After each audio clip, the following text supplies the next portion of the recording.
So one of the best features of using a streaming music service like Apple Music or Spotify is the ability to access public playlists.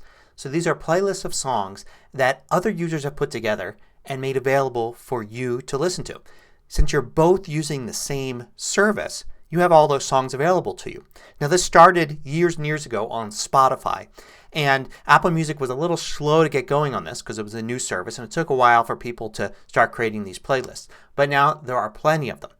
So you could search for things like, for instance, here I am in iTunes in the browse mode and I'm a member of Apple Music, so I have access to all that and I can search for, say, 70s funk.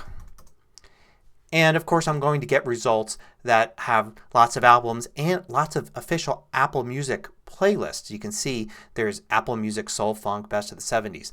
But if I go scroll down you can see I have shared playlists as well. And I can see all these shared playlists created by other people. So I don't have to go with the standard ones. I can see what other people have selected. You could type in anything you want there. It doesn't have to be a genre of music. Better yet, you could find specific playlists for different things. Like for instance, the movie Atomic Blonde featured a lot of cool music. But if I search for it looking for the soundtrack, I'm going to be disappointed. Because due to rights and things like that, the album has a lot of grayed out songs in here. Which is a shame because if you look at them, they're standard songs that you think would be on Apple Music. And they are. Just that the way that the legal stuff works out, you can't really find it there. But if you go and look in shared playlists, you'll find that a lot of people have posted shared playlists that recreate the actual soundtrack with the songs taken from, say, the original albums that they were on. And you can find this a lot of other places as well.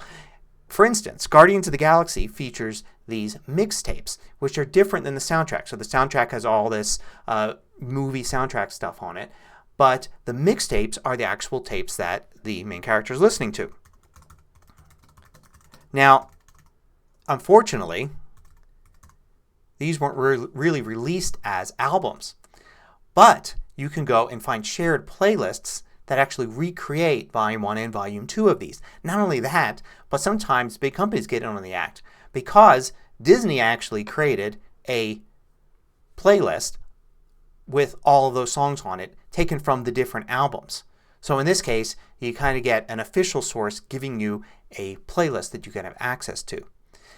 Now, in a book I just finished reading, Armada, the main character has a playlist called Raid the Arcade. And you think that would be cool to listen to maybe while reading the book. And sure enough, under Shared Playlist, a lot of people have recreated the Raid the Arcade playlist from the book Armada. So you can find all sorts of things like that in there. And a lot of times people create these Spotify playlists and post them online. Now there's enough people on Apple Music that if you find a Spotify playlist from a movie or a book or something like that, usually if you search Apple Music you'll find somebody has recreated that same playlist in Apple Music as well.